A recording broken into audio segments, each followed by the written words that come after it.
వంశకృష్ణ గారు అడిగినట్లు అధ్యక్ష ఇక్కడ ఎకో సిస్టమ్ కూడా ఏర్పాటు చేయాలి.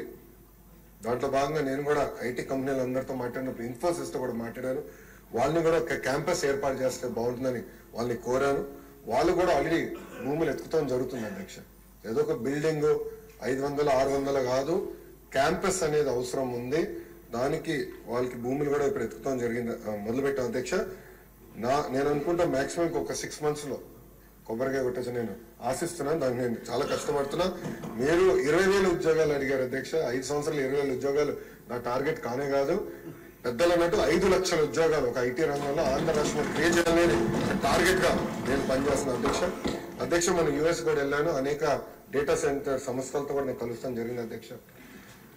ఒకసారి చూస్తే 2019 నుంచి 24 వరకు గత ప్రభుత్వం దీనిపైన ఎలాంటి ఫోకస్ పెట్టక డేటా సెంటర్ ఎకో సిస్టమ్ అటుపక్క విశాఖపట్నంలో, క్షమించాలి, అటుపక్క ముంబైలో, ఇంకో పక్కన తమిళనాడులో, అదేవిధంగా తెలంగాణలో వస్తాం జరిగింది అధ్యక్ష. అదే గాని మనం గాని ఆనాడు తీసుకొచ్చిన పాలసీ ముందలు తీసుకెళ్ళి ఉంటే Visakhapatnam data centre capital of the world అయింది అధ్యక్ష. మనం చూస్తే డేటా సెంటర్స్ లో ప్రపంచ వ్యాప్తంగా ప్రతి సంవత్సరం $300 బిలియన్ $300 బిలియన్ ఖర్చు పెట్టిపోతున్నారు అధ్యక్ష. ప్రతి సంవత్సరం నా లక్ష్యం $100 బిలియన్ భారతదేశానికి రావాలి. దాంట్లో ఎక్కువ శాతం ఆంధ్ర రాష్ట్రానికి రావాలనేది నా లక్ష్యం అధ్యక్ష. దాంట్లో నేను అందరూ కలిసాను అధ్యక్ష. అంటే కొన్ని కంపెనీ పేర్లు నేను వెల్లడించలేను, ఎందుకంటే ఎన్డీఏ నేను వాళ్ళతో సైన్ చేశాను కనుక. వాళ్ళతో చర్చించినప్పుడు 2-3 రిక్వెస్ట్లు ఉన్నాయి. ఎస్పెషల్లీ డేటా సెక్యూరిటీ, అదేవిధంగా టాక్సేషన్, డేటా ఎంబసీస్ విషయంలో. విష్ణు కుమార్ రాజు గారు బీజేపీ నుంచి కూడా ఉన్నారు కనుక ఇక్కడ నేను ఆల్రెడీ ఢిల్లీలో ఉన్న పెద్దలతో నేను చర్చిస్తున్నాను సార్. అది పాలసీ ఒక ఫ్రేమ్వర్క్ అనేది ఏర్పాటు చేయాల్సిన అవసరం ఉంది. తద్వారా పెద్ద ఎత్తున పెట్టుబడులు కేవలం ఆంధ్ర రాష్ట్రంగా భారతదేశానికి వచ్చడానికి అవకాశం ఉంది.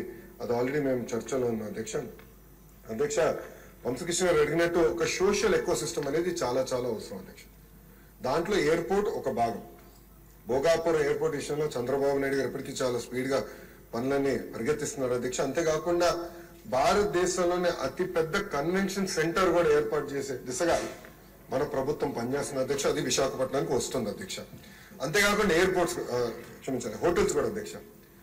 అది నా డిపార్ట్మెంట్ కాకపోయినా దుర్గేష్ గారు డిపార్ట్మెంట్ అది. కానీ అది ఎకనామిక్ డెవలప్మెంట్ బోర్డు కింద ఈ ఎకో సిస్టమ్ ఏర్పాటు చేయాలంటే పెద్ద ఎత్తున హోటల్స్ రావాలి విశాఖపట్నానికి. వేలాది హోటల్స్ రావాలి అధ్యక్ష. 10 కాదు, వేలాది హోటల్స్ వస్తేనే ఆ ఎకో సిస్టమ్ ఏర్పడుతుంది.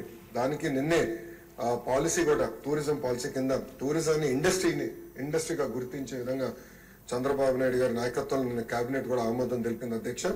దాంట్లో భాగంగా హోటల్స్ కూడా పెద్ద ఎత్తున విశాఖపట్నానికి తీసుకొస్తాం. కనెక్టివిటీ కూడా ఏర్పాటు చేస్తాం. కన్వెన్షన్ సెంటర్ కూడా తీసుకొస్తాం. ఇది ఒక భాగం. ఇంకొకటి పెద్దలు అన్నట్టు ఐటీలో ఉన్న టాప్ 100 కంపెనీస్, టాప్ 20 కాదు, టాప్ 10 కాదు, టాప్ 100 కంపెనీస్ ఆల్రెడీ నేను ఇనిషియల్ డిస్కషన్ స్టార్ట్ చేస్తాను జరిగింది అధ్యక్ష. నేను అనుకుంటాం అది గ్యారంటీగా జయప్రదం అవుతుంది.